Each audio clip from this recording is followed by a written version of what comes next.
Welcome students.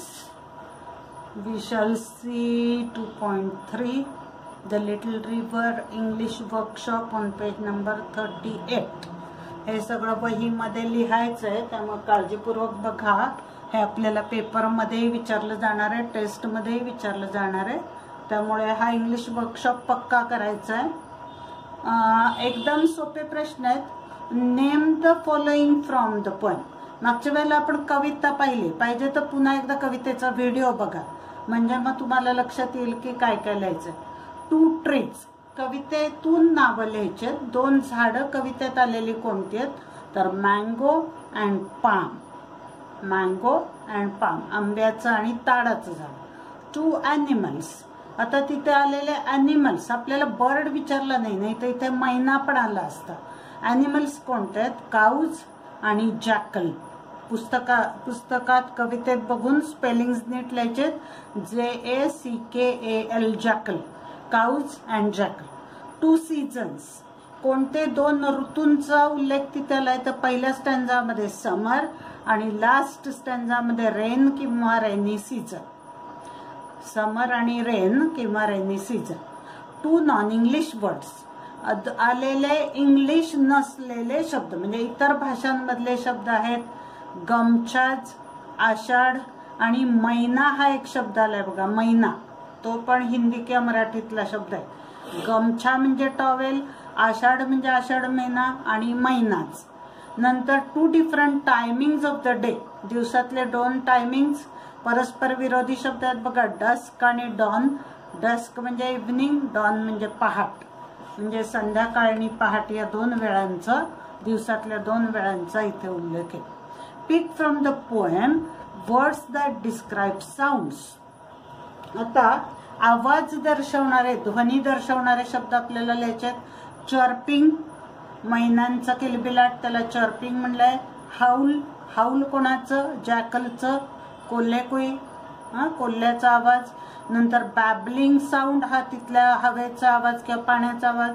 Splashing म्हणजे आपण पाणी उडवतो तेव्हा होतो तो आवाज. चर्पिंग, हाऊल, बॅबलिंग, स्प्लॅशिंग हे झाले sounds. Pick out words that describe the flow of the river water ना.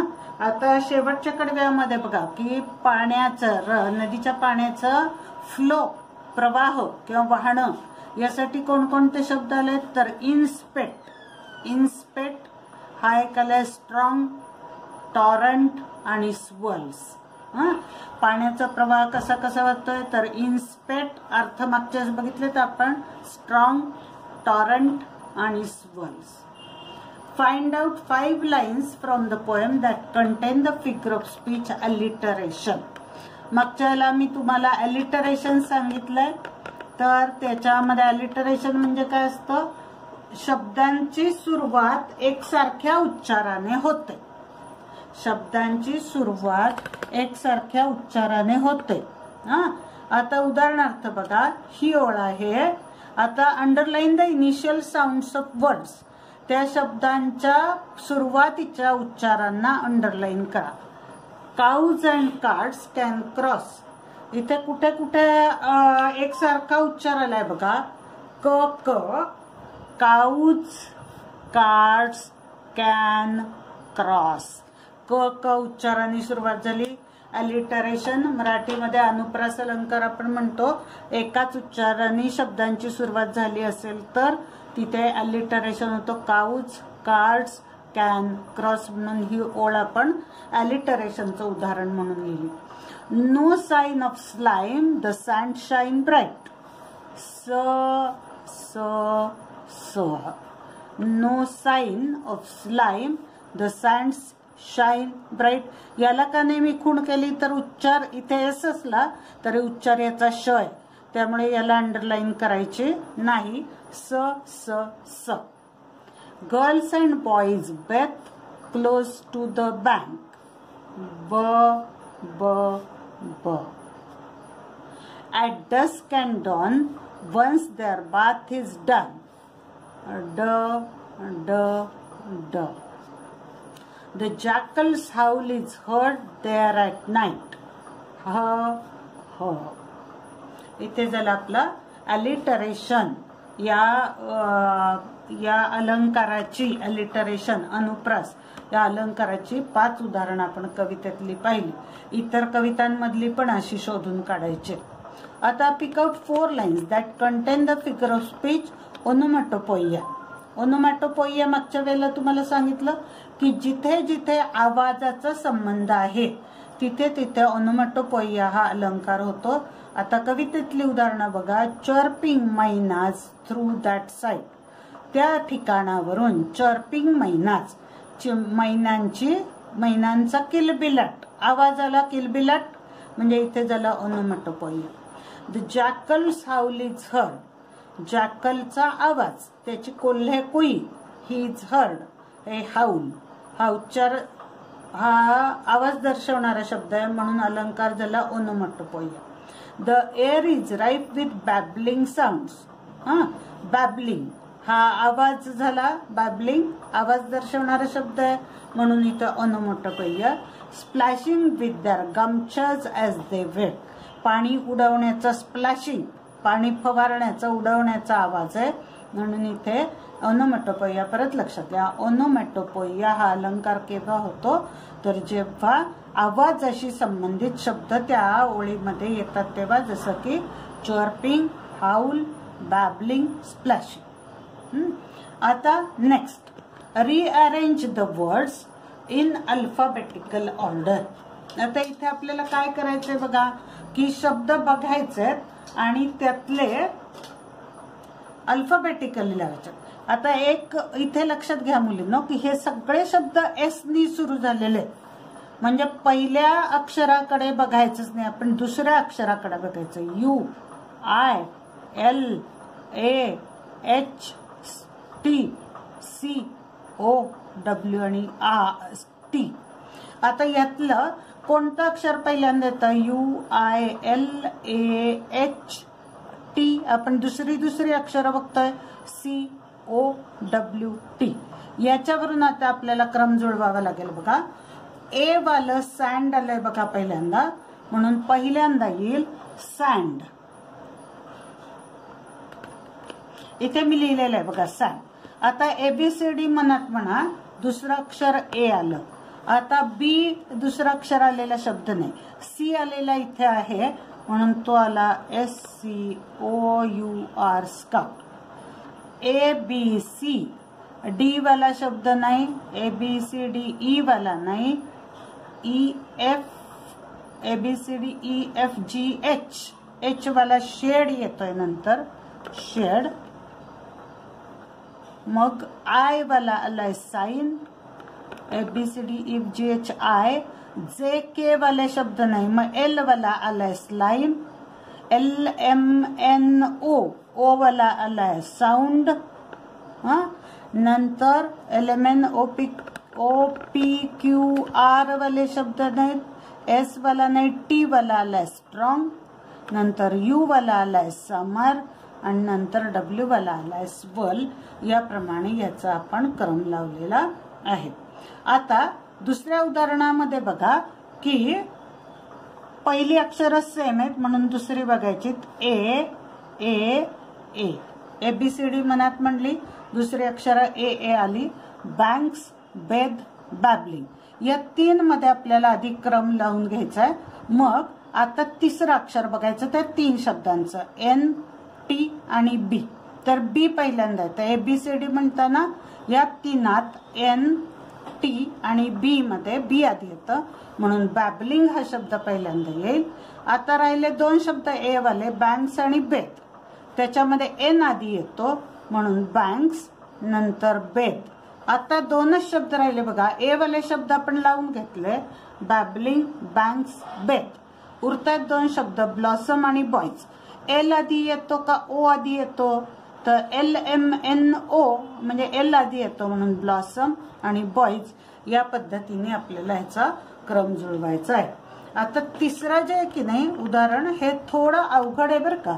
याच्याकडे नीट लक्ष द्या की सगळे शब्द याच्यामध्ये TH, HO, HH, R आणि O आता ही जर दुसरी अक्षर आपण पाहिली तर एच वाले शब्द सगळे आधी क्रम लावून घेतले पाहिजेत आपल्याला. म्हणजे कोणकोणत्या शब्दांचा लिहायचा आहे? दीज, थ्रू, हे दो, नंतर थ्रॉंग, देअर, देअर, दे. या शब्दांमध्ये 1 2 3 4 5 6 या शब्दांचा अगोदर क्रम लावून ठेवायचा, कारण या दुसऱ्या अक्षरांमध्ये एच हे अक्षर अगोदर येतं. आता TH EIR देअर हा पहिल्यांदा आला बघा. THE THE THE THE यामध्ये पहिल्यांदा आपल्याला क्रम लावायचा आहे. तर आय ABCDEFGH आय म्हणून देअर आधी, आय नंतर ABCDEFGH आय JKLMNOPQR चौथा अक्षर आर म्हणून देअर दुसरा शब्द. आर नंतर LMNOPQRS म्हणून दीज हा शब्द तिसऱ्यांदा येईल. एस च्या पुढे जायचं STUVWXY म्हणून दे आला. आता THE वाले सगळे शब्द आपण लावून घेतले. एक कुठला तरी राहिलाय का? THEIR THESE हा ते लावून घेतले. आता राहिलेत दो, टू, थ्रॉंग, ट्रॅप आणि टॉर्न. त्याच्यामध्ये बघा THO आधी येतो म्हणून THOUGH, ई नंतर ओ, नंतर THRONG थ्रॉंग, नंतर TOO2, नंतर TORRENT टॉरंट आणि मग TRAP ट्रॅप. याप्रमाणे आपण या शब्दांचा क्रम लावलेला आहे. याचा थोडा असे शब्द घेऊन थोडा सराव करावा लागेल तुम्हाला. Next, what aspects from the poem do the following phrases describe? आता खालील वर्णनांनी कोणाचं वर्णन केलं? देअर कूल शेड त्यांची थंड सावली. कोणाची थंड सावली? तर मँगो अँड पाम ट्रीज मँगोच्या आणि पामच्या झाडांची. नंतर ओनली नीड गुडघ्या इतकंच खोल काय आहे? The river water. Not too steep जास्त चढाचे तीव्र चढाचे किंवा उताराचे नाहीत. कोण? तर the river banks. Housework on the river bank नदीच्या काठी घरातलं कोणतं काम केलं जातं? तर स्काउरिंग म्हणजे स्क्रबिंग. इथे SCRUBB पाहिजे. स्क्रबिंग पॉट्स म्हणजे भांडी घासण्याचं काम तिथे केलं जातं. इन्स्पेक्ट म्हणजे पूर आलेलं काय आहे? तर रिव्हर वॉटर. आणि राईफ विथ साऊंड्स म्हणजे आवाजाने भरलेली काय आहे? The air. आता पुढे the poem describes 2 different pictures of the river in summer and in rainy season. 2 चित्र कवीने आपल्या पुढे उभी केलीत नदीची, समर मधलं आणि मान्सून मधलं. समर आणि मान्सून मध्ये काय काय फरक असतो? तर वॉटर्स ओनली नी डीप. समर मध्ये पाणी फक्त गुडघ्या इतकं खोल असतं. आणि समर म्हणजे उन्हाळा, मान्सून म्हणजे पावसाळा. तर समर मध्ये उन्हाळ्यामध्ये वॉटर ओनली पाहिजे. ते नी डीप फक्त गुडघ्या इतकं खोल पाणी असतं. आणि इथे इन मान्सून वॉटर्स राईज इथे पाणी राईज वाढतं. पुढे cows carts can cross the water. गाई आणि गाड्या ते नदीचं पाणी क्रॉस करू शकतात म्हणजे पार करू शकतात. इथे the river is in spate नदीला पूर आलेला असतो. No sign of slime. Slime म्हणजे मड, चिखल. इथे चिखलाचं कोणतीही खूण नसते. इथे मडी टॉरंट्स वल्स जणू काही चिखलाचे वेगवान प्रवाह गोल गोल फिरत असतात. द सँड शाईन ब्राईट उन्हाळ्यामध्ये वाळू चमकत असते. आणि इथे द करंट ग्रो स्ट्रॉंग पाण्याचा करंट म्हणजे प्रवाह अतिशय तीव्र होतो. त्यामुळे सँड आपल्याला दिसत नाही. आता हा last question, guess who I am. I always run मी कोणे ओळखा. I always run I never walk मी पळत राहते नेहमी चालत नाही.